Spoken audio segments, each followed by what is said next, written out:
So, first things first, how are you? Oh, I'm good. Yeah, Unison. delirious almost. We've just done sound check for our Amsterdam show, so we're pretty pumped, and the sound was good, so that's always. Yeah, and the sound man was really happy, Mark. I had 2 thumbs up from sound man and light man. Oh, So. great. So that's excellent. Yeah. Where I want to start with is the beginning, so to say. Do you remember the first time meeting each other? Yeah. Yeah, you probably. I don't know if you can remember. Well, I have a really bad memory, Yeah, so it's probably not the best not. memory, but I remember. Not the best. was your- very kind of it. What was your first impression of Katy? First impression of Katy. Ooh, fun. You know, I was intrigued. We were off out, I think. We went to a party. Yeah, I think it might have been Roots Maneuver. We were going to Roots Maneuver that night. That was a good night. And you know, it was like the first year of uni anyway, so we were in like party mode, whatever. I think that was the first time. Yeah. Because you came down because you were mates with Dave. Yeah. Dave's friend's coming down, Luke. Like, That's hey, me. let's go to Roots Maneuver. Yeah. It was a really good night. And obviously you knew, well, did you know about each other that you were into music and wanted to make music? Kind of, yeah. I mean, I suppose that thing, like we were going to a night to see some music. Everyone at that point was really just into soaking up as much music as possible. Yeah. Because we were doing art subjects, but I think sometimes art and music just meld together. So it's unusual to have art students that are like, oh no, I'm not fussed about that music business. Yeah. No. Yeah, totally. Well, that's an interesting point because, well, both of you, I think you studied fine art, and now I have to get this right because I'm not sure which one is which, but So, either graphic design or... I did documentary photography. Okay, photography, okay. But that creative element of kind of pursuing that creative element, where did that come from? Was it always there for the both of you? For me, it was like my family aren't very creative, but they've always encouraged it like highly, and I just didn't really understand school very well. You know, maybe it was a bit of dyslexia or whatever it was. The things that attracted me the most was music from a young age and making art and being creative. Your family's a lot more creative than mine, though, aren't they? So I came from a bit more of a creative background, which is obviously good, but same, like, pushed me to do whatever I wanted to do, which is... Kind of makes sense why you would have done fine art and I did photography because, I don't know, none of my family would understand if I did fine art. Oh yeah, you've done fine art. I wouldn't be able to have any I still had contextual... to, some of the families still have to be like, oh, do you do paintings, is it? It's like, oh, yeah, that'll be it. Well, that's an interesting thought because what did kind of the people around you then say when you said, well, I'm starting a band and I'm going off that route?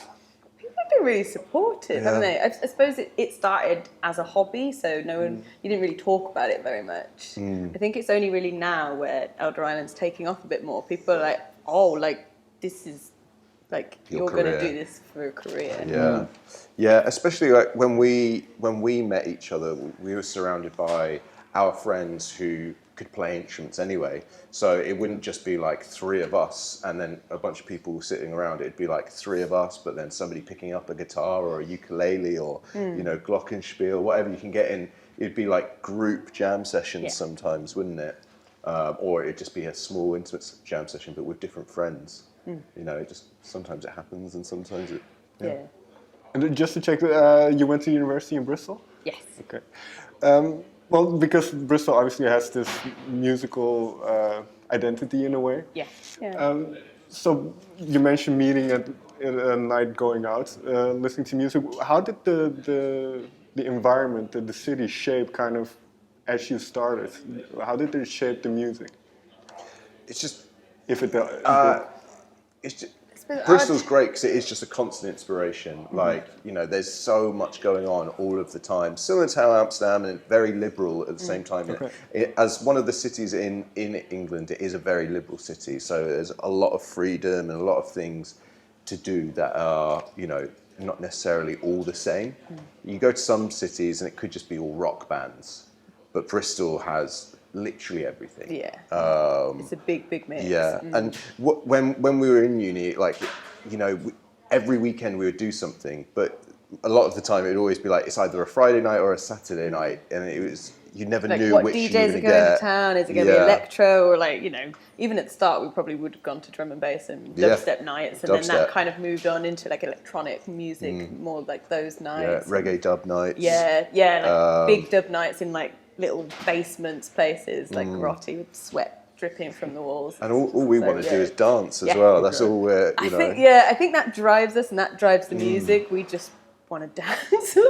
That's the foundation, kind of. Yeah, I think especially for our live show, you know, it's such a huge, important thing for us. When you come see us live, you dance, like you get into it, and you know, we've seen acts where, you know, we've taken inspiration from, you know, electronic acts, and people just because we've been dancing at those shows, and we want people to do the same. Yeah, you know, the album is a bit of both in a sense. We want people to listen to it like an album. You know, we don't expect people to be dancing at home in their living room. But when you come see us live, that's what we want. We want you up on your feet and really going for it and grooving. Enjoying it with your body and your ears. So were you aware of this as you were writing the songs and as you were kind of going through that creative process? Did you have the live shows in the back of your mind?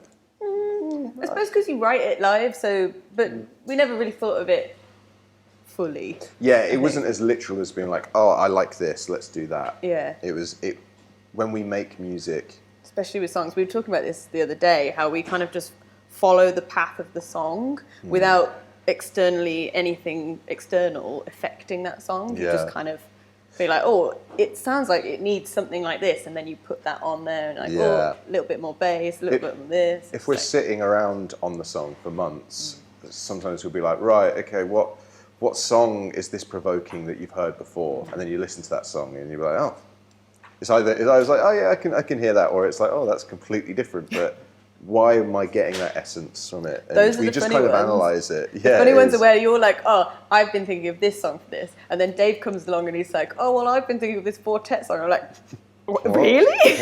Like, well, we're different. Yeah. But that's what's good, and then it throws it together.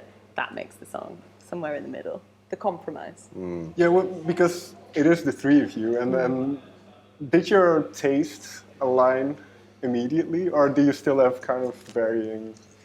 We have a core kind of set of loves for music and things, and then there's a lot of trailing kind of genres that, you know, people will share music, but other times, like, you know, I might play something to Luke. Most of the time we're in tune. Yeah. But sometimes I'll play something to Dave and he'll be like, I don't like this at all. Yeah, which is totally but then fair. But then most of the time we're pretty into what we are, but we listen to different stuff. A lot. Well, let me ask this then: is there one band or song or something that you love and that Luke hates? And then vice J-pop? versa. You don't like J-pop? I'm not a huge J-pop No, I'm not a big fan. J-pop fan. I quite like J-pop. Yeah. I have to say. Yeah, probably like. No, because I think recently, since you've been doing your van driving job, you've been listening to a lot more pop radio. Yeah. And now we can listen to the really bad pop together and enjoy it. Yeah. Whereas before I would be like, listen to this pop song, guys, and they're like, whoa, no. Yeah. But now, shit that. Yeah. Coming around. And you touched upon something else that I found in my research about you. You driving the van, which is a very DIY mentality. And where did this come from? Because I think it has to do with creative control. But why is it such a? It sounds like a stupid question, but why is it such an important thing? It is. It's creative control, being very poor. Being very poor is a big wanting one. to save money in the future. Yeah. And being a perfectionist, like we want something a certain way, and like sometimes we do outsource, and then we end up just doing it ourselves because we're like, no, it's not good. We can be very particular on certain things, and if it's not done, then we're just like, well, we'll just do it. We'll do it, and we'll figure out the easiest way that we can do it with the maximum reward. And sometimes people do help, but then a lot of the time we find that it's just like, no, we'll just do it because we know that we can save a lot of money doing it. It may take us longer, but sometimes it saves us a lot of money in the long Yeah. run. And now being on tour, because you're on tour in Europe now, and I think you're going to America.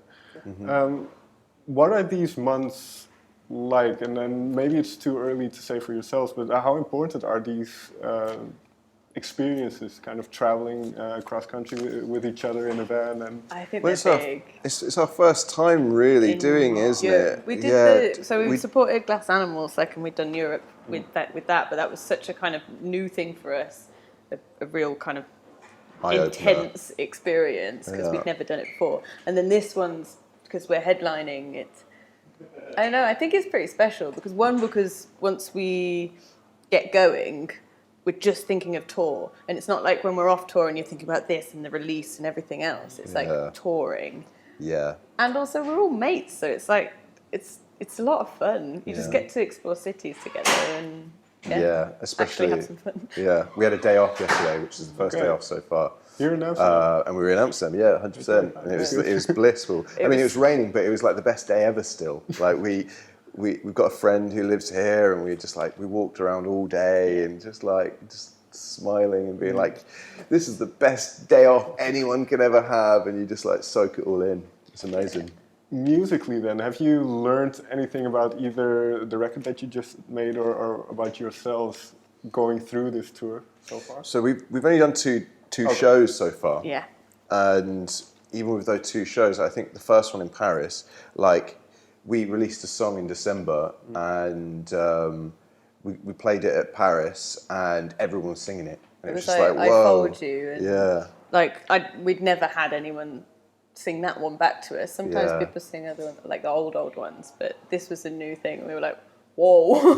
Like, that's not been out for very long. Yeah. But people are really loving it. But because I always find that an interesting kind of dynamic, because obviously it's something you've just written at home, kind of in is it your basement studio? in my And house, then, so what does it do to you when people then kind of connect with it and It's bliss. okay. Okay, cool. It's just bliss, isn't it? It's It just blows like, you away. yeah. I'm like, the other night I was almost like, I was welling up. I was like, Really emotional, Yeah. super emotional, but also quite nerve-wracking because when people start singing the words back to me, I'm like, oh, I'm gonna get it wrong, and then sometimes they do, and like they're singing it right, and I'm there like, not sure. making up the words. Yeah, making them. Well, talking about the words, is it a collective thing or is it something that is more personal to you? Okay.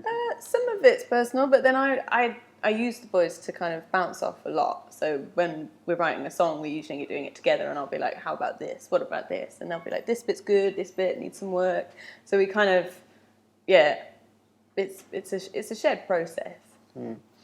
Because there's one song in particular that kind of stood out for me, and then I don't know how much you want to explain about it, but Wasteland is kind of I found that a very interesting song. Ooh, people don't usually ask about Wasteland, that's No. good.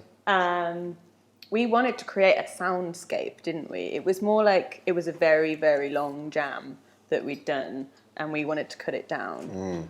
And it was this kind of creeping song that it reminded us of wastelands, like walking through the desert. We wanted that like trudging, that hot baking kind of feeling. I'd been researching or like reading a lot of works by Robert Smithson, who's an artist, but he does a lot of written work on like landscapes and things. But also, just trying to put this feeling together, because you were doing the percussion, wasn't you, and everything. Yeah, because originally, when we first jammed it out, when it was like half an hour long, we had completely different words. And that's just because we were filling the gaps of what it could be. And then when we came back to listening to it and, actually thinking about what the song is and what we feel from it, we then, get rid of those lyrics, they're rubbish. And, what's the theme? And then Katy was like, well, the theme's like Wasteland. So from there, Katy just spins her tales. That nobody understands. That's how we like it. Yeah. All right, guys. Thank you very much No, for your thank time. you. Thank you, for having dude. us.